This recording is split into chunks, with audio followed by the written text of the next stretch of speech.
যেই বাবার মাধ্যমে দুনিয়া আসছো, কেন তুমি বড় হয়ে ওই বাবারে ভুইলা যাও? গত 2-3 দিন আগের ঘটনা একটু দেখছেন আপনারা সোশ্যাল মিডিয়ার মধ্যে। ভোলাতে বাবাটা মাদ্রাসার মধ্যে পড়ায়, মাদ্রাসার সমস্ত শিক্ষার্থীদেরকে সে ভালো কিছু শিক্ষা দেয়। বাবা মানুষগুলোরে পড়ায়া ভালো বানায়, কিন্তু নিজের সন্তানটারে ভালো বানাইতে পারে নাই, চেষ্টা করে ভালো হয় না। এত পরিমাণে অন্যায়কারী হয়ে গেল, জুলুমকারী হয়ে গেল, গেমসের প্রতি এত আসক্ত হয়ে গেল। দেখবেন বাবারা চায় সন্তান মোবাইল চালায় নষ্ট না হোক, সন্তান গেমসের প্রতি আসক্ত না হোক। এই যে সন্তানের একবার বলল, 2বার বলল, 3বার বলল, এটাই সন্তান বাবার জন্য কাল হয়ে দাঁড়ায় গেল। সন্তানকে আমার বাবা তো আমার জন্য কাল, ও বিন্দু মাত্র পরিমাণ চিন্তা করে নাই। এই বাবা যদি চলে যায় তাহলে বৃক্ষ চলে যাবে, এই বৃক্ষের ছায়া যেদিন হারায় যাবে। এই ময়দানের মধ্যে যারা বাবা হারাইছে এরাই বুঝে, যাদের মাথার মধ্যে বট বৃক্ষের ছায়া নাই এরাই জানে বাবার কি পরিমাণে কদর। কিন্তু ভোলার ওই সন্তান বুঝে না, সঙ্গে সঙ্গে চিন্তা ভাবনা করে নিল আমার বাবারে দুনিয়া থেকে বিদায় করে দেওয়া লাগবে। একটা পর্যায়ে ফিল্মি স্টাইলে অনলাইন থেকে একটা সুরিও কিনে আইনা যখন তার মা নানির বাড়ি চলে গেল, রুমের মধ্যে যাইয়া হঠাৎ করে রাতের বেলা বাবার রুমের দরজার মধ্যে করা নাড়ে। বাবা ঘুম থেকে ওইটা দরজাটা খুলতে দেরি, সঙ্গে সঙ্গে বুকের মধ্যে একটা ছুরি লাগায়া দেয়। একবার ছুরি মারার পরে বাবা বাঁচার জন্য ছুরির মধ্যে ধরে। এই সন্তান বাবারে মারে, সন্তান বাবারে মারে, সন্তান বাবারে মারে। বুকের মধ্যে একটা ছুরি লাগাইছে, বাবা হয় ছুরির মধ্যে জোরে ধরছে, ধরার পরেও সে ছাড়ে নাই। একটা পর্যায়ে ঘুমের মানুষ, ঘুম থেকে জাগলে তো কোনো হিতাহিত জ্ঞান থাকে না। একটা পর্যায়ে আবারও ছুরি দিয়া বুকের মধ্যে মারলো। একটা পর্যায়ে ওই সন্তানটা ওই বাবার বুকের মধ্যে 4টা ছুরি মারলো। বাবাটা দুনিয়া থেকে সঙ্গে সঙ্গে বিদায় নিয়ে চইলা গেল। আবার জানাজার মধ্যে আইসা কয়, আমার বাবারে যারা মারছে, আমার বাবারে যারা মারছে এদের বিচার আমি চাই। চেহারার মধ্যে কোনো কান্নার ছাপ দেখা যায় না, চেহারার মধ্যে চোখের মধ্যে কোনো কান্নার পানি দেখা যায় না। তখন 3-4 দিন পরে যখন গবেষণাগারেরা এরা যখন গবেষণা করলো, যখন এরা গেল তদন্ত করলো, দেখা গেল রে বাবারে মারছে ওই পোলাডায়। কেন মারছে? গেমস খেলার ব্যাপারে আমার বাবাই আমারে বারণ করে, আমার বাবাই আমারে নিষেধ করে, আমার বাবাই আমারে বারবার আমারে বাধা দেয়। একটা সন্তান হইয়া বাবার প্রতি এত নিমহারাম হয়, অথচ বাবারা কি পরিমাণে কষ্ট করে। এই বাবার অবদান জীবনে কোনোদিন বলতে পারবা না। আমি জুনায়েদ আল হাবিব কেমনে হইলাম, পেছনে আমার বাবার অবদান। আমি জুনায়েদ আল হাবিব কেমনে হইলাম, আমার মায়ের অবদান। আমি জুনায়েদ আল হাবিব কেমনে হইলাম, আমার পরিবারের সমস্ত যারা যারা মুরব্বী সিনিয়র যারা, এই সমস্ত লোকদের অবদান। জীবনে কোনোদিন আমি এটা বলতে পারবো না। এই নিমখারাম হবা না, চলার পথে বাবার থেকে দোয়া নিয়ে চলবা। বলতেছিলাম আমেনা চিন্তায় পড়ে গেল আমার সন্তানটার সাথে খেলাধুলা করার জন্য, আমার সন্তানটারে একটু একটু হাঁটা শেখানোর জন্য। আমার আব্দুল্লাহ তো নাই, ও তো দুনিয়া থেকে বিদায় নিয়ে চইলা গেল।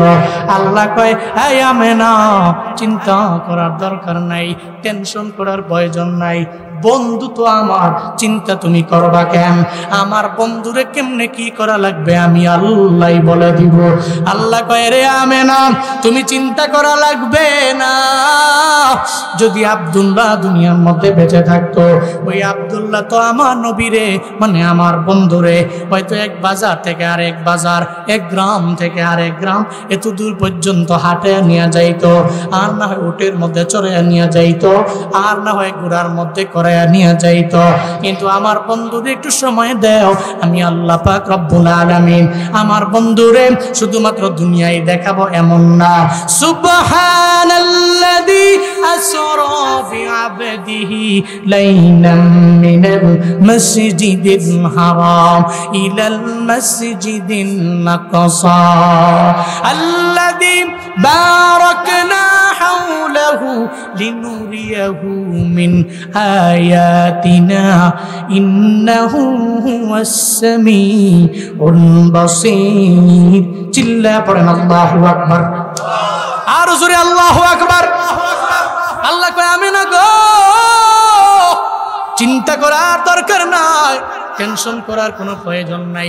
আমার নবীরে নবীর বাবায় না হয় এক বাজার থেকে আর এক বাজারে নিয়ে যাইতো, হাঁটায় হাঁটায় নিত, আমার বন্ধু খুশি হয়ে হাসতো। কিন্তু আমার বন্ধুরে তো আমি আল্লাহ নিয়ত করছি শুধু দুনিয়া দেখাবো এমন না, বরং আমি রবের কাছে আমার বন্ধুরে নিয়ে আসব। আমি বোরাকের মাধ্যমে প্রথমত আমার বন্ধুরে নিয়ে যাব, মক্কা থেকে আমি নিয়ে যাব জেরুজালেম, আকসা মসজিদে আমি আল্লাহ নিব। এরপরে ওখান থেকে প্রথম আসমান, এরপরে দ্বিতীয় আসমান, এরপরে তৃতীয় আসমান, এরপরে চতুর্থ আসমান, এরপরে পঞ্চম আসমান, এরপরে ষষ্ঠ আসমান, এরপরে সপ্তম আসমান, এরপরে সিদরাতুল মুনতাহা। আমি আল্লাহ আমার বন্ধুরে লৌহ দেখাবো, আমি আল্লাহ আমার বন্ধুরে কলম দেখাবো, আমি আল্লাহ আমার বন্ধুরে জান্নাত দেখাবো, আমি আল্লাহ আমার বন্ধুরে জাহান্নাম দেখাবো, আমি আল্লাহ আমার বন্ধুরে একটা পর্যায়ে আরশে মুআল্লা দেখাবো, আমি আল্লাহ আমার বন্ধুরে আমার কুরসিটা দেখাবো, আমি আল্লাহ আমার বন্ধুরে একটা পর্যায়ে আমার এমন কাছে নিয়ে আসবো, আমার এমন কাছে নিয়ে আসবো, আমার এমন কাছে নিয়ে আসবো, আমার দিদার আমার বন্ধুরে আমি দিয়া দিব। এরপরে আমার বন্ধুরে আমার দিদার দিয়া আবার আমি বন্ধুরে বন্ধুর জায়গায় পৌঁছায়া দিব। চিল্লা পড়া যাবে কি মারহাবা? রবিউল আউয়ালের মধ্যে সুন্নতের মাত্রা বেড়ে যাবে, বরং কমবে না। অন্যান্য মাসের মধ্যে যদি সুন্নতের আমল আমি একটু কম করি, রবিউল আউয়ালে অনেক পরিমাণে বেড়ে যাবে। কারণ এই রবিউল আউয়ালে নবী দুনিয়াতে এলেন, রবিউল আউয়ালে কারণে নবীর প্রতি মোহাব্বতের চিন্তা করে সুন্নতের মাত্রা কমবে না, বরং আশিকেরা বাড়ায়া দিবে। একটা মিশন যদি চালু করা যায়, প্রতি বছর বছর রবিউল আউয়ালে আসলে একটা সুন্নতের আমল আমি পরিপূর্ণভাবে কন্টিনিউ করে ফেলব, যেটা সমাজের মধ্যে বিলুপ্ত হয়ে গেছে। এই সুন্নতের আমল কোনো হুজুরেও করে না, কোনো আম করে না, কোনো ব্যক্তি করে না। এমন একটা সুন্নতের আমল প্রতি বছরে বছরে আমি চালু করব। এই চিন্তা নিয়ে করব যে নবীর সুন্নতের মালা গলার মধ্যে লাগাইলে নবীর সুপারিশ নিয়ে আমি জান্নাতে যাব।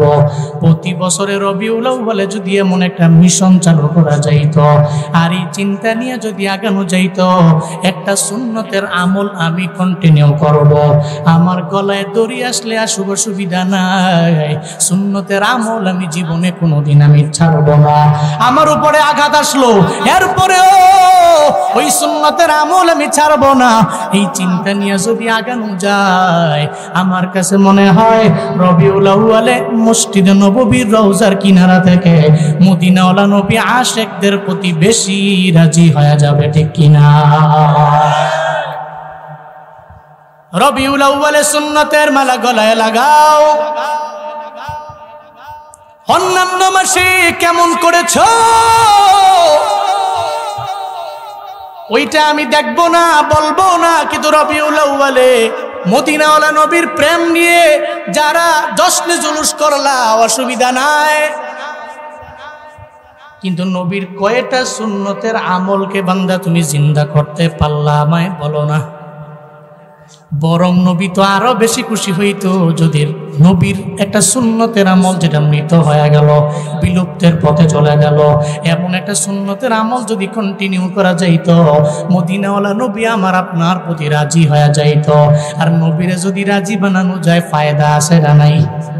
আছে না নাই? কুল ইন কুনতুম তুহিব্বুনাল্লাহ ফাত্তাবিউনি ইউহিব্বুকুমুল্লাহ ওয়া ইয়াগফির লাকুম যুনুবাকুম ওয়াল্লাহু গফুরুর রহিম। চিল্লায়ে পড়েন আল্লাহু আকবার। আর জোরে আল্লাহু আকবার। আল্লাহ পাক বলেন, ও পয়গম্বর, আপনি আপনার উম্মতের বলে দিন, আপনার উম্মতেরা যদি আমি রবের ভালোবাসা পেতে চায়, আমি রবের মহাব্বত নিয়ে জান্নাতে যেতে চাই, তাহলে আপনি নবীকে ইত্তেবা করা লাগবে, আপনি নবীকে অনুসরণ করা লাগবে। সুন্নত কি? বলে আমার মদিনাওয়ালা নবী তার জিন্দেগিতে যা করলেন, উনি যা বলে গেলেন, সাহাবায়ে কেরাম বললেন, সাহাবায়ে কেরামের পরে তাবিঈনরাও করলেন, আমার মদিনাওয়ালা নবীও এটাকে স্বীকৃতি দিয়ে দিলেন। এগুলাই তো সুন্নত। ওই নবীকে যদি ইত্তেবা করা যায় আর নবীর সুন্নত সুন্নতের মালা যদি গলার মধ্যে লাগানো যায়, আল্লাহ কয় পয়গম্বর আপনি আপনার উম্মতদের জানায়া দেন, আপনার উম্মতেরা যদি আমি রবের ভালোবাসা পাওয়ার জন্য আপনার সুন্নতের মালা গলায় লাগায়, আপনাকে যদি ইত্তেবা করে, আপনাকে অনুসরণ যদি করে, অনুকরণ যদি আপনার উম্মতেরা করতে পারে, ফায়দা আছে। এক নম্বরে আমি আল্লাহর আপনার জন্য আমি রবের কাছে ফায়দা, এক নম্বরে ওই বান্দার উপকার হবে। ওই বান্দা যে আমি রবের ভালোবাসা পাওয়ার জন্য যে আপনার ইত্তেবা করলো, আপনাকে ইত্তেবা করার কারণে আমি আল্লাহ তার প্রতি এমন পরিমাণে রাজি হয়ে গেলাম, চিন্তা করার দরকার নাই বান্দার আমি রবের ভালোবাসা লাগবে না। আপনাকে যদি ইত্তেবা করতে পারে, আপনার সুন্নতের উপরে যদি আমল করতে পারে, এক নম্বরে ফায়দা ইউহিব্বুকুমুল্লাহ, আমি আল্লাহ ওই বান্দাটারে নিজেই ভালোবাসবো। আল্লাহ যারে ভালোবাসে তার তো কোনো চিন্তা নাই, তার কোনো টেনশন নাই। আল্লাহ কয় ওই বান্দা জিন্দেগি যত সগীরা কবিরা গুনাহ আছে, আমি আল্লাহ যখন তারে ভালোবাসবো সব গুনাহগুলোকে মাফ করে আমি তারে জান্নাতের মেহমান বানায়া দিব। আতিনা ফি দারে দুনিয়া না হাসানাতিনা ফি দারে উকবা না হাসান ইয়া গিয়াসল মুস্তাগীসি নাহদিনা লবদিখারা বিল উলুমে ওয়াল গিনা হর গরি দে নেকো তু তৈয়ার है जो न मांगे उस्तु तू बेजार है। তাহলে বরকতের মাস রবিউল আউয়ালে সুন্নতের মাত্রা বাড়বে না কমবে? কথা কোন না কেন, বাড়বে না কমবে? আমার কাছে মনে হয় ব্যক্তিগতভাবে রবিউল আউয়াল প্রত্যেক বছর ঘুরা ঘুরা কয়বার আসে? কথা কয় না, বছরে কয়বার? আমি যদি একটা মিশন চালু করি যে প্রত্যেক রবিউল আউয়ালে একটা সুন্নতের আমল আমি কন্টিনিউ করব, যেটা কেউ করে না আমি করছি, যদি একটা সুন্নতের আমল কন্টিনিউ করা যায়, আমি যদি প্রতি বছরে করি, যার বয়স বর্তমানে সাবালক হওয়ার পর থেকে প্রত্যেক বছরে যদি একটা একটা সুন্নতের আমল কন্টিনিউ করত, তাহলে 40 বছরে হয়তো কয়টা? কথা কয় না কেন, কয়টা? 40টা সুন্নতের আমলের উপরে কন্টিনিউ যদি আপনি করতে পারতেন, মদিনাওয়ালা নবী তো আপনার প্রতি রাজি হতো, সন্তুষ্ট হতো, আপনি নবীর সুপারিশ নিয়ে জান্নাত পর্যন্ত যেতে পারতেন। लिखो जिंदगी तमाम शाहे दो जहां के नाम में सलाम ही सलाम। लिखो जिंदगी तमाम शाहे दो जहां के नाम में सलाम ही सलाम। मैं हुजूर का दीवाना पर हो उन्नों का तराना, मैं हुजूर का दीवाना पर हो उन्नों का तराना। गली गली गाम गाम में सलाम ही सलाम।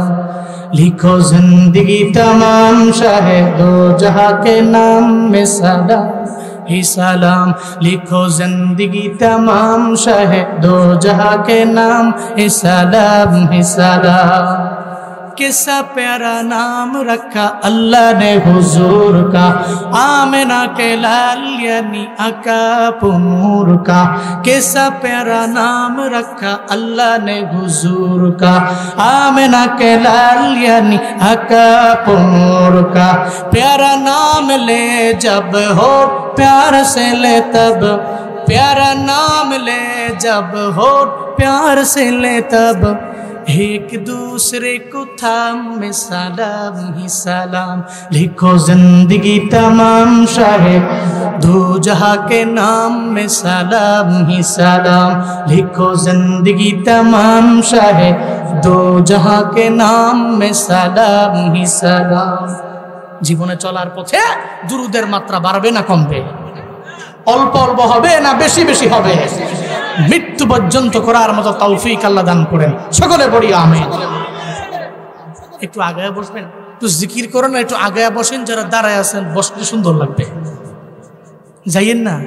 অনেক সময় যদি কইছে আগায় আন পরে জায়গা, যাইয়েন না। এই যারা দাঁড়ায় আছেন একটু বসেন, আর একটু জিকির করুন, লা ইলাহা ইল্লাল্লাহ। সবাই আসেন আসেন।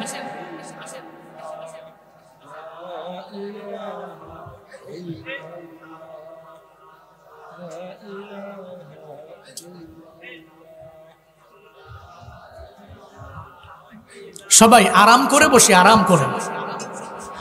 লা ইলাহা ইল্লাল্লাহ, লা ইলাহা ইল্লাল্লাহ, লা ইলাহা।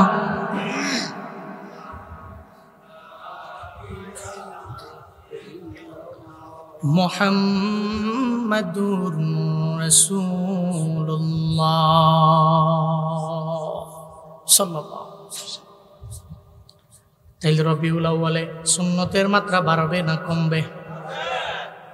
কেন বাড়বে এটাও পাইলাম, কয় নবীর সুন্নতের আমল করলে রাজি হবে কে? আল্লাহ যদি রাজি হয়ে যায় কপালে জান্নাত না জাহান্নাম?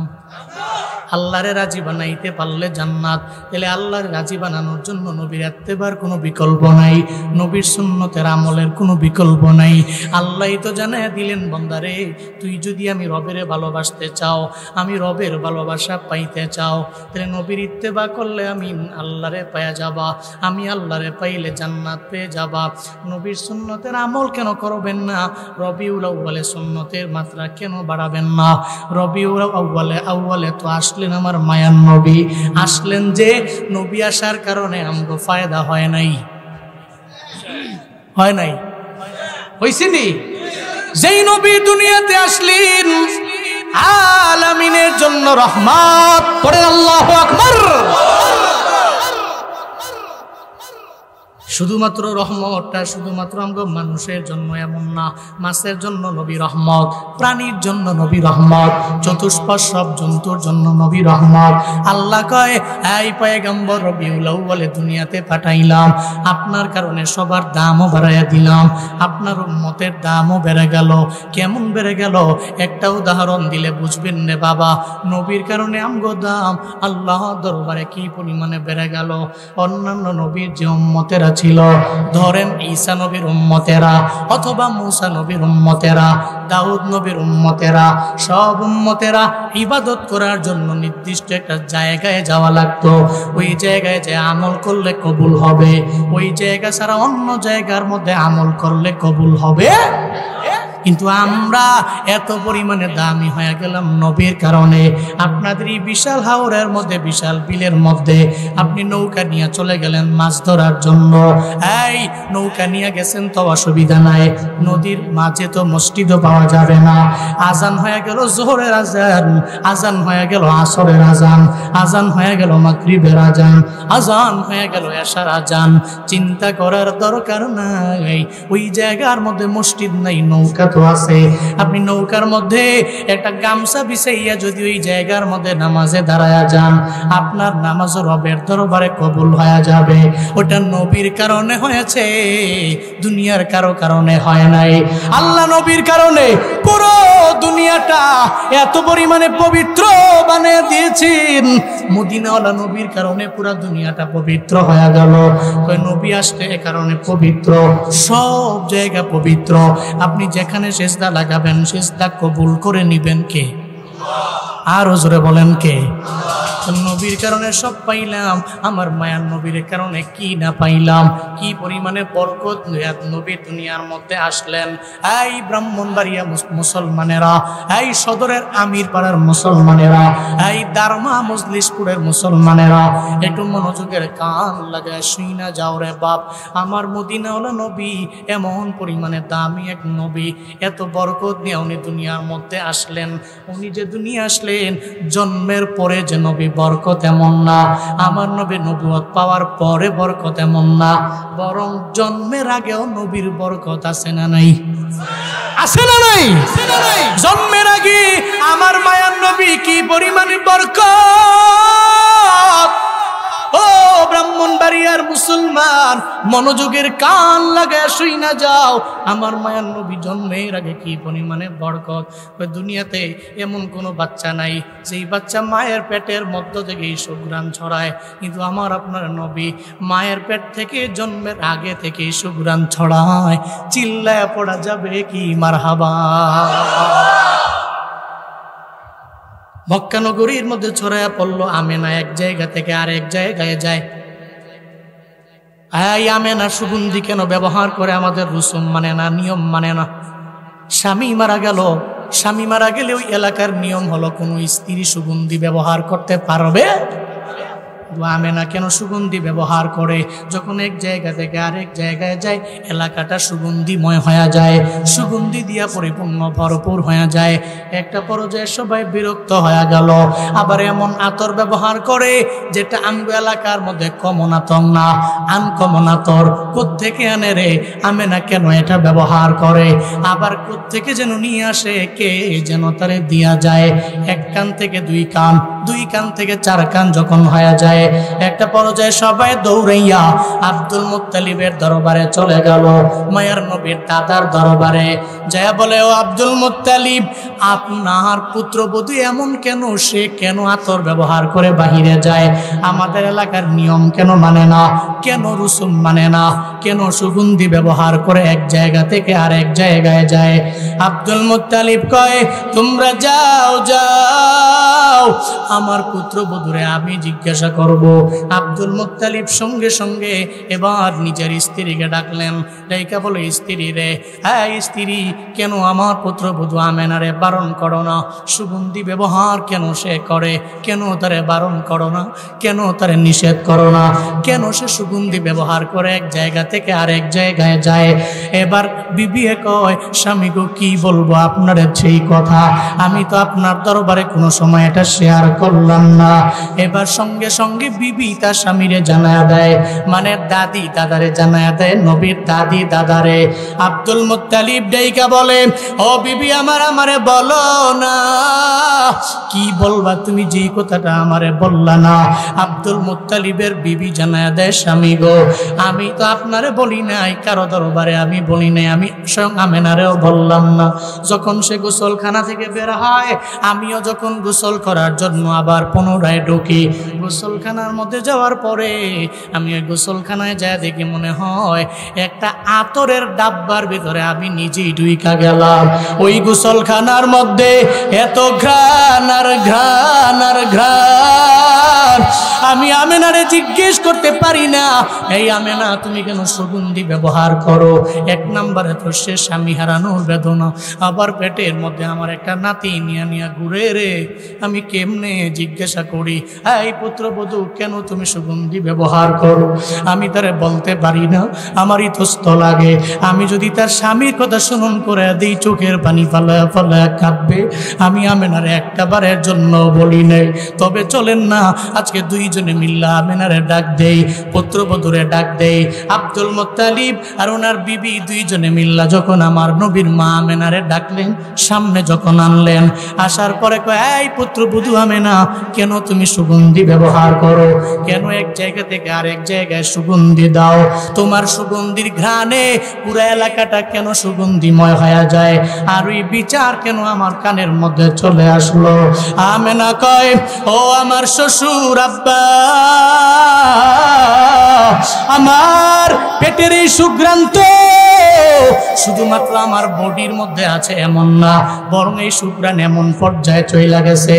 আমেনা সঙ্গে সঙ্গে একটু থুতু যখন একটা জায়গার মধ্যে নিক্ষেপ করে, আব্দুল মুত্তালিব কয়, দুনিয়ার মানুষের আরে, আমেনা যখন থুতু নিক্ষেপ করলো, থুতু নিক্ষেপ করতে দেরি হয়ে গেল, আমরা আমাদের নাকের মধ্যে ঘ্রাণ শুকতে পেলাম।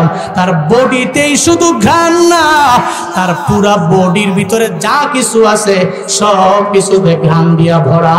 চিল্লা পড়া যাবে কি সুবহানাল্লাহ। হযরতে আমেনা কয়, ও শ্বশুর আব্বা, আপনি যে বলতেছেন আমার বডির মধ্যে আমি আতর লাগাই, আমি সুগন্ধি লাগাই, দেখেন না থুতুর মধ্যে কেন যেন সুঘ্রাণ চলে আসে। আমার কামালিয়াত না, পেটের মধ্যে যারে রাখছি এটা তার কামালিয়াত। চিল্লা পড়া যাবে কি মারহাবা। আমার কামালিয়াত না, এটা আমার কারণে সুগন্ধি হয়নি, আমি কোনো আতর ব্যবহার করিনি। আমার পেটে যে আছে এটা তার কারণে আমার পুরো বডিটাই সুগন্ধিময় হয়ে গেছে। তার কারণ হয়েছে, তার কারণ হয়েছে। আব্দুল মুত্তালিব কয় কেমনে কি, কেমনে সম্ভব? হযরতে আমিনার সঙ্গে সঙ্গে জানায়া দেয় শ্বশুর আব্বা এখানেই শুধু শেষ নয়, যখন আপনার নাতি আমার গর্ভের মধ্যে যখন চলে আসলো, গর্ভের মধ্যে আসতে দেরি আমি যেই বিল্ডিং এর মধ্যে থাকি, ওই দালানের মধ্যে থাকি, দেওয়ালগুলো আমারে সালাম দেয়। আমি যেই রুমের মধ্যে থাকি ওই রুমের পাথরের কোনাগুলো আমারে সালাম দেয়, ওই রুমের বালু কোনাগুলো আমার সালাম দেয়। আমি যখন তারে গর্ভের মধ্যে নিয়ে বের হয়ে যাওয়ার পরে আমাকে সূর্য যখন তাপ দেয়, মেঘমালাগুলো আমার ছায়া দেয়, আমার উপরে তাপও লাগে না। আমি যখন মরুভূমি, উত্তপ্ত মরুভূমি দিয়ে যখন এক জায়গা থেকে আরেক জায়গায় যাব, ওই উত্তপ্ত বালু কোনাগুলো আর গরম থাকে না, সঙ্গে সঙ্গে ঠান্ডা হয়ে যায়। ও শ্বশুর আব্বা, শুধু এখানেই শেষ না, পরে যেদিন আল্লাহ তারে পাঠাইছেন ওদিন 3 জন নারী জান্নাত থেকে আইসা আমার গলার মধ্যে একটা মালা পরায়া দিছে। কে সেই 3 জন নারী? 1 নম্বরে সেই নারী হলো ইমরাতু ফিরাউন, ফেরাউনের বিবি আসিয়া, একজন জান্নাতি নারী। 3 জন নারীর মধ্যে 2 নাম্বার উম্মে ঈসা, ঈসা নবীর মা মারিয়াম। উনি আসলেন, উনি আইসা আমার গলার মধ্যে মালা পরায়া দিলেন। 3 নম্বরে উখতে মুসা, মুসা নবীর বোন কুলসুম। এই 3 জন জান্নাতি নারী আপনার নাতি গর্ভের মধ্যে আসার পরে আয়েশা কয়, ও আমেনা, তোমার কপালে তো ভালো, তোমার গর্ভের মধ্যে আমাদের বাদশাহ তোমার গর্ভে চলে আসছে। জান্নাতের মধ্যে আমরা সব 3 জনে মিল্লা তার স্ত্রী হব। আমাদের বাদশাহটা তোমার পেটের মধ্যে চলে আসছে, যিনি 2 জাহানের বাদশাহ, যিনি আলামিনের রহমত হিসাবে দুনিয়াতে প্রেরণ হবে। ও আমেনা, তুমি এত পরিমাণে দামি, আল্লাহ পাক জান্নাত থেকে একটা মালা আমাদেরকে দিয়ে পাঠিয়ে দিয়েছে, এই মালাটা তোমার গলার মধ্যে লাগাইয়া দিলাম। আমেনা কয়, আপনার নাতির বরকতের কারণে, আপনার নাতির কারণে এত পরিমাণে আমিও দামি হয়েছি। যেদিন থেকে আপনার নাতিটা গর্ভের মধ্যে আসছে ওদিন থেকে আল্লাহ পাক আমার জান্নাতি মালা পরাইয়া দিছে। চিল্লা পড়া যাবে কি মারহাবা। হযরতে আমেনা বলে, শুধু তাই না গো শ্বশুর আব্বা, যেদিন থেকে আপনার নাতিকে আমার পেটের মধ্যে আমি বহন করলাম, ওদিন থেকে যেদিনে আমি জমজমের কূপের বরাবর যায় পানি আনার জন্য, এই জমজমের পানির দাম আছে না নাই? কথা কয় না, আছে না নাই? ওই জমজমের পানির দাম এত পরিমাণ, জমজমের পানি যদি একটা গ্লাসের মধ্যে লইয়া অথবা মুষ্টির মধ্যে লইয়া কোনো বান্দা যদি দাঁড়াইয়া পশ্চিম দিকে ফিরা আমার আল্লাহর দরবারে যদি বলে, আল্লাহ গো এই পানি আমি পান করলাম একনিষ্ঠ নিয়ত নিয়া, আল্লাহ গো আমার বড় একটা মহামারী তুমি ভালো কইরা দাও, আমার বড় রোগ তুমি ভালো কইরা দাও, এত বরকতপূর্ণ পানি, যেই পানি আমার মদিনাওয়ালা নবী নিজে খাইল, এত বরকতপূর্ণ পানি যেই পানিতে সাহাবায়ে কেরামেরা থাকলো, এরা এর পাশেই রইল, এরা পান করলো, এই বরকতপূর্ণ পানি আমি পান করলাম। পশ্চিম দিকে ফিরা যদি এক মুষ্টি পানি নিয়ে যদি পান কইরা আল্লাহকে যদি বলো, ও দয়ার মালিক আমারে তুমি সুস্থ বানায়া দাও, আমার কাছে মনে হয় দুনিয়ার ডাক্তাররা যেখানে ফেল হয়ে যাবে ওই জমজমের পানির কারণে আল্লাহ পাক আমারে আপনারে সুস্থ বানায়া দিবি। জমজমের হযরতে আমেনা কয়, জমজমের পানির কূপের বরাবর যখন আপনার নাতিরে নিয়ে আমি যাইতাম, কূপের পানি থাকে ওপরে না নিচে? কথা কয় না, নিচে না ওপরে? আপনার নাতিরে নিয়ে যখন আমি যাইতাম কূপের পানি তো আর নিচে থাকতো না, এটা উপরে চলে আসতো। নিচে না ওপরে? জমজমের কূপের বরাবর যখন আমি গেলাম, কূপ আমার ডাক দিয়া বলে, রে আমেনা, এই 2 জাহানের বাদশা রে, দুজাহানের বাদশারে গর্বের মধ্যে নিয়ে আপনি কেন কষ্ট করে হেঁটে হেঁটে এখানে আসলেন? জমজমের কূপ কই আমেনা, যদি আমাদের বলতেন আপনার ঘরের সমস্ত কলসগুলো আমরা নিজেরাই গিয়া ভরে দিয়ে আসতাম, কষ্ট করে কূপের বরাবর পর্যন্ত আসা লাগতো না।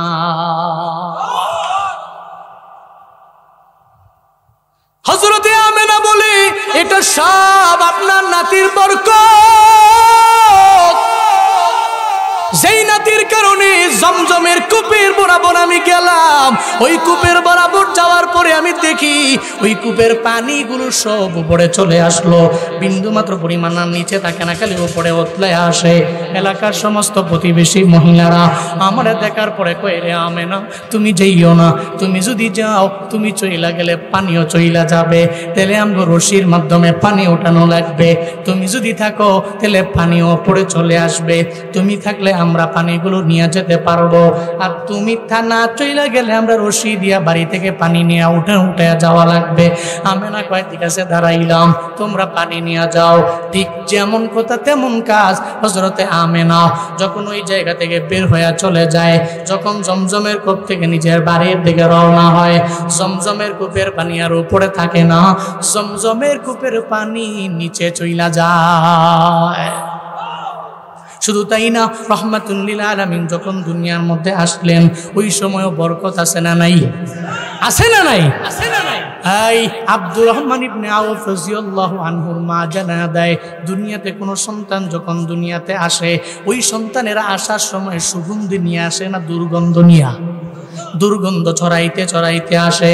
কিন্তু আমি তাকায়া দেখি রে মুহাম্মদ সাল্লাল্লাহু আলাইহি ওয়াসাল্লাম, আমেনার কলিজার টুকরা, আব্দুল্লাহর কলিজার টুকরা সন্তানটা দুনিয়ার মধ্যে আসলো, বিন্দু মাত্র পরিমাণ দুর্গন্ধ নাই, সুগন্ধি ছড়াইতে ছড়াইতে দুনিয়ার মধ্যে আসলো। শুধু তাই না, এই দুনিয়াতে যখন সন্তানেরা আসে, আসার পরে এদের নাভিটা আরেকজনে কাইটা দেওয়া লাগে, যে ওখানে থাকে সে কাইটা দেয়, ডাক্তারখানায় করলে ডাক্তার কাইটা দেয়। এই আমার মদিনাওয়ালা নবী যখন দুনিয়ার মধ্যে আসলেন, আমার মায়ার নবী আসার পরে নবীর নাভিটাকে যেন গর্বের মধ্যেই কাইটা দিছে, দুনিয়ার কেউ কাইটা দেওয়া লাগে নাই। দুনিয়ার ছেলেরা দুনিয়াতে আসার পরে মুসলমানি করানো লাগে, আমার নবীরে লাগে নাই, কে যেন গর্বের মধ্যে আমার মায়ার নবীরে মুসলমানি করাইয়া দিছে। এই খেলা কারণা, এই খেলা তো বন্ধুর খেলা, চিল্লা বলো তার না। কাদের কুদরতুদারি বর কামাল, আনতা রব্বি আনতা হাসবি যুল জালাল, তুহি কাদের জলিলুল্লাহ জাহাদার, বহর হালে তুহি মেরা নেগাহদার। বন্ধু বন্ধুর জন্য বড় পাগল, এই জন্য বন্ধুর মুসলমানি কে করবে? গর্বের মধ্যে আল্লাহ করাইছে। সুবহানাল্লাহ কয় না? নাবিটা দুনিয়াতে আসার পরে অন্য কেউ কাটবে কেন? গর্বের মধ্যেই এই সমস্ত আঞ্জাম আমি আল্লাহ নিজেই দিয়েছি। আর বন্ধু তো দুর্গন্ধ নিয়ে তো আসে নাই, সুগন্ধ নিয়ে আসতে দেরি পুরো আলামিনকে আমি আল্লাহ রহমত বানিয়েছি। পড়েন না সুবহানাল্লাহ। নবীজি আসলেন, সঙ্গে সঙ্গে শুয়ে ডান কাঁধে গিয়ে রবের কাছে কি যেন দোয়া করলেন। হযরত আমেনা কয়, আমি মক্কাতে বসেই, ওই স্থানে বসেই রোম এবং পারস্যের বড় বড় উপস্থাপনাগুলো ওই জায়গা থেকেই আমি দেখতে পেলাম। বরকতটা নবীজির। বরকতটা কার? নবীজির। পড়েন না সুবহানাল্লাহ, পড়েন না আলহামদুলিল্লাহ, পড়েন না চিল্লা আল্লাহু আকবার।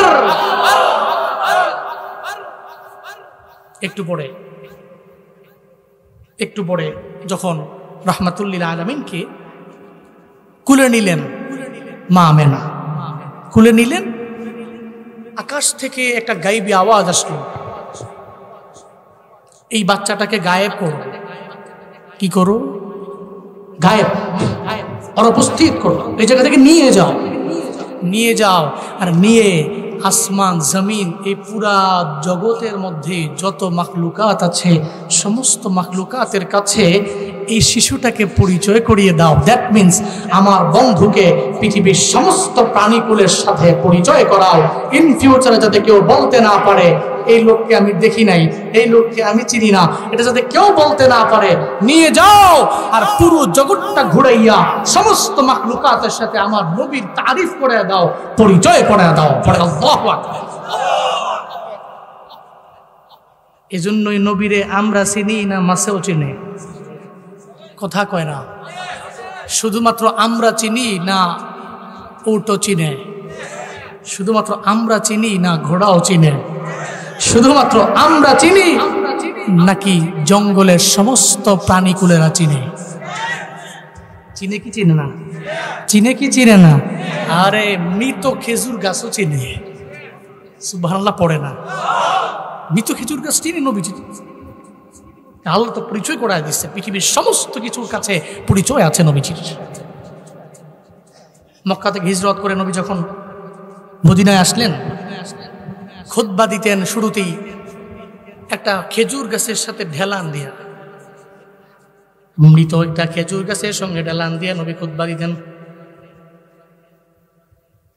খেজুর গাছের নাম হলো উস্তুনে হান্নানা। ওই খেজুর গাছ নবী ঢেলান দিয়া খুতবা দিতেন।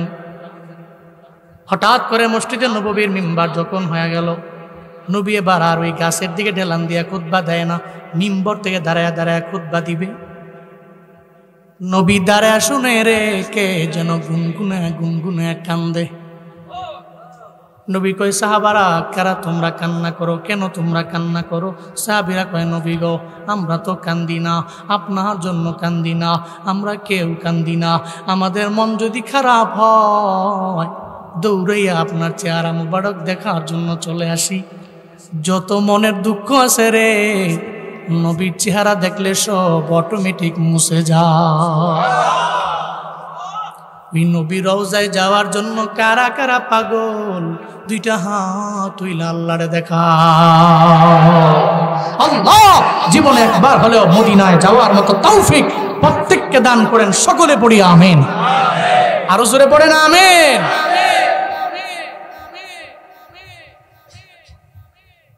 নবী গো আমরা কান্দি না, আমরা কান্দি না, আপনারা দেখলে আমাদের মন বড় ভালো হয়ে যায়। কে কান্দে? নবী তখন খুতবার মেম্বার থেকে নাইমা যায় দেখে যেই খেজুর গাছটার মধ্যে নবী ঢেলান দিয়ে খুতবা দিলেন সেই চোখের পানি ফেলায় কান্দে। কেন যেন অজর ধারায় পানি পড়তেছে, গুনগুনে গুনগুনে কান্দে। নবী যায় কয় এই খেজুর গাছ, হাই মৃত তুমি কান্দ কেন, তুমি কান্দ কেন? খেজুর গাছের অটোমেটিক্যালি জবান খুলে গেল। খেজুর গাছ কয় নবী গো কেন কান্দি আপনি তো জানেন না, আমার বিরহের বেদনা আপনি বুঝবেন না। মক্কা থেকে যখন মদিনায় আসলেন, আপনি আসার পরে আপনি খুতবা দেওয়ার জন্য আমার পিঠের মধ্যে আপনি ঢেলান দিলেন। আমার পিঠের মধ্যে ঢেলান দেওয়ার কারণে আমার দাম দুনিয়াতে বেড়ে গেল, আমার বরকত বেড়ে গেল। নবীর পিঠ মুবারক যেখানে লাগে তার দাম বাড়ায়া দেয় কে? আরো জোরে বলেন কে? উস্তুনে হান্নানা কয় ও পয়গম্বর আমার, আপনার পিঠ মুবারক লাগার কারণে আমার দাম বেড়ে গেল। কিন্তু কেন যেন এমন হলো, হঠাৎ করে আপনি মিম্বার বানাইয়া ওই মিম্বারের মধ্যে খুতবা দেওয়ার জন্য দাঁড়াইলেন। আমার আর বুঝতে বাকি নাই, জীবনে কোনোদিন আমি আর আমার মায়ার নবীর পিঠ মুবারকের ছোঁয়া পাবো না, আমি আর আমার নিজের ধন্য বানাইতে পারবো না। এই চিন্তা চলে আসলো, এই জন্য আমি চোখের পানি ফালায়া ফালায়া ফালায়া কান্না করি। আমার মায়ার নবী কয় ও উস্তুনে হান্নানা, তুমি কান্না করার কোনো দরকার নাই, চিন্তা করো না। আমি নবী তোমার জন্য রবের দরবারে দোয়া কইরা দেই। এক নম্বরে তোমার জন্য রবের দরবারে দোয়া, তো আমি যা করব তুমি আমিন আমিন বলো। আমি তোমার জন্য দোয়া কইরা দিলাম। এই উস্তুনে হান্নানা, তুমি মৃত খেজুর গাছ আমি রবের দরবারে বলবো আল্লাহ যাতে তোমারে জীবিত বানায়া দেয়। আমি বলতে দেরি আল্লাহ তোমারে জীবিত বানাইতে দেরি করবে না, তুমি আমিন বলবা। উস্তুনে হান্নানার এই কথা বলার পরে উস্তুনে হান্নানা কয় নবী গো আমার দুনিয়াতে জীবিত হয়ে লাভ নাই, দুনিয়াতে বাইচা থেকে আমার লাভ নাই। যেই জায়গায় আমি নবীরে পামু না ওই জায়গায় নবীরে না পাইলে দুনিয়াতে হাজার হাজার বছর থাইকা তো আমার লাভ নাই, হাজার বছর থাইকা তো আমি নবীরে পাবো না। নবী গো, আপনিও তো একদিন দুনিয়া থেকে বিদায় নিবেন, এই জন্য আমি চাই দুনিয়াতে থাকা আমার লাগবে না, এই দোয়াটা আমার প্রয়োজন নাই। আমার মায়ার নবী কয়, তাহলে দাঁড়াও, তোমার জন্য আমি 2 নম্বরে রবের দরবারে দোয়া করব। দুনিয়াতে যত খেজুর গাছ আছে, হঠাৎ করে কোনো একদিন তো তারাও মারা যাবে, সব খেজুর গাছের বয়স কিয়ামত পর্যন্ত হবে না। আমি তোমার জন্য রবের দরবারে দোয়া করে দিলাম, আল্লাহ পাক তোমার হায়াতটা কিয়ামত পর্যন্ত বাড়ায়া দিবে। নবী যদি দোয়া করে, আমার আল্লাহ কবুল করবে কি করবে না? খেজুর গাছটা জীবিত হবে কি হবে না? কিয়ামত পর্যন্ত তার হায়াত বাড়বে কি বাড়বে না? উস্তুনে হান্নানা কয়, নবী এই দোয়া লাগবে না। আরে কোন দোয়া লাগবো? 3 নম্বরে দোয়া করলাম, এই উস্তুনে হান্নানা আর কান্দিস না, আমি তোর জন্য দোয়া করি। দুনিয়ার যত খেজুর গাছ আছে, ওই খেজুর গাছের মধ্যে নির্দিষ্ট সময়ে ফলন হয়, এরপরে আর পাওয়া যায়। আপনি রমজান মাসে গেছেন সৌদি আরবে, ওখানে গিয়ে তো আপনি খেজুর পাবেন না। তো আপনার যাওয়া লাগবে যে এই সময়গুলিতে, কুরবানির পর থেকে এই সিজন চলে, তখন আপনি গেলে খেজুর পড়বে, আজওয়া, কালমি, মারিয়াম, এই সমস্ত পাওয়ারফুল খেজুর পড়বে, আপনি খেতে পারবেন। আপনি আন টাইমে গেলে ওই সময় পাওয়া যাবে, নির্দিষ্ট সময় আছে। নবীজি বললেন, তোমার জন্য দোয়া করে দিলাম, নির্দিষ্ট সময়ে তোমার ফলন আসবে এমন না, বরং পুরো 12 মাসেই আল্লাহ তোমার দেহের মধ্যে খেজুর দিয়ে রাখবে। নবী গো, আমার এই দোয়াটাও লাগবে না। তাহলে 4 নম্বরে আমি তোমার জন্য দোয়া কইরা দিলাম, এই উস্তুনে হান্নানা, 4 নম্বরে তোমার জন্য দোয়া করলাম। পুরা দুনিয়ার মানুষেরা যদি তোমার খেজুর গাছের কাছে আসে, তোমার কাছে আইসা তোমার দেহ থেকে খেজুর যদি পাইরা নেয়, আমি নবী জানাইয়া দিলাম, এত বরকত হবে রে। দুনিয়ার মানুষেরা নিবে, একদিক দিয়ে নিবে আর একদিক দিয়ে হবে, একদিক দিয়ে নিবে আর একদিক দিয়ে হবে, কিয়ামত পর্যন্ত তোমার দেহ থেকে খেজুর একটাও কমবে না। চিল্লা পড়া যাবে কি মারহাবা। উস্তুনে হান্নানা কয়, নবী আমার এই দোয়াটাও লাগবে। কি লাগবে তোমার দোয়া? উস্তুনে হান্নানা আবার কান্দে, আবার অজর দ্বারায় পানি ঝরে। একটা পর্যায়ে আমার মায়ার নবীরে বলতে লাগলো, ও পয়গম্বর, দুনিয়াতে আমার থাইকা আমার কি লাভ হবে আমারে বলেন না। আমার তো দুনিয়ায় থাইকা কোনো লাভ নাই, আমি তো দুনিয়ায় থাইকা কোনো আমার ফায়দা নাই, যেখানে আপনি থাকবেন না। আর দুনিয়া ফানিয়াতুন ওয়াল আখিরাতু বাকিয়া, দুনিয়াটা ধ্বংস হয়ে যাবে, আখিরাত এমন একটা জায়গা, ওটা বাকি থাকবে, বাকি থাকবে, বাকি থাকবে। আল্লাহর দরবারে দোয়া কইরা দেন, আল্লাহ যাতে করে জান্নাতের মধ্যে, আপনি যেই জান্নাতের মধ্যে থাকবেন, আল্লাহ যাতে ওই জান্নাতের মধ্যে আমারেও রাখে, আমি যাতে করে জান্নাতের মধ্যে আপনার চেহারা মুবারক দেখতে পারি। আপনি এখনই আমারে জীবন্ত, আমার মৃত, আমার এখনই কবর দিয়া দেন, আমারে দাফন কইরা দেন। আমি দুনিয়াতে থাকবো না, বরং আমি থাকবো জান্নাতে। আমার নবীরে দেখবো, দেখবো, দেখবো, দেখবো। আমার নবীর দুনিয়াতে দেখা তো আমার লাভ হয় নাই, দুনিয়াতে দেখা তো আমার এত পরিমাণে আমার মনের তৃপ্তি মিটে নাই, এই জন্য তো আমার ফায়দাও মনে হয় জুটে নাই।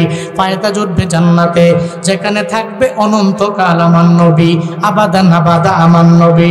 যেই জান্নাতের মধ্যে নবী আপনি ঢুকবেন, খালিদিনা ফিহা, ওখানে থাকবেন অনন্তকাল। ওই অনন্তকাল যেই জান্নাতের মধ্যে থাকবেন, ওই জান্নাতের মধ্যে আমিও থাকবো, আপনার চেহারা মুবারক আমি দেখবো। আল্লাহর দরবারে দোয়া কইরা দেন, আল্লাহ যাতে করে কবুল কইরা নেয়। মায়ার নবী কয়, ও মালিক, এই উস্তুনে হান্নানার জন্য 4টা দোয়া করলাম, ও কয় লাগবে না, ও কয় লাগবে না। আমি তোমার কাছে আরজি জানাইলাম, আমি যেই জান্নাতে থাকবো, ওই জান্নাতি উস্তুনে হান্নানারে রাখিও, আমি যেই জান্নাতের মধ্যে থাকবো ওই জান্নাতে উস্তুনে হান্নানাও থাকবে। এই আসহাবে কেরাম, এই সাহাবায়ে কেরাম, আমি তোমাদের বলি আর দেরি কইরো না, মৃত খেজুর গাছটারে দাফন কইরা দাও, মৃত খেজুর গাছটারে দাফন কইরা দাও। আমি তার জন্য দোয়া করছি রে, দুনিয়াতে তার বাইচা থাইকাও লাভ নাই, কিয়ামত পর্যন্ত তার খেজুর লাগবে না, কিয়ামত পর্যন্ত তার হায়াত লাগবে না। সে বলল দুনিয়া ফানিয়া আখিরাত হলো বাকিয়া, কিছু যেহেতু লাগবে না, জান্নাতে আমি নবী, আমি আর উস্তুনে হান্নানা একসাথে থাকবো। চিল্লা পড়া যাবে কি মারহাবা।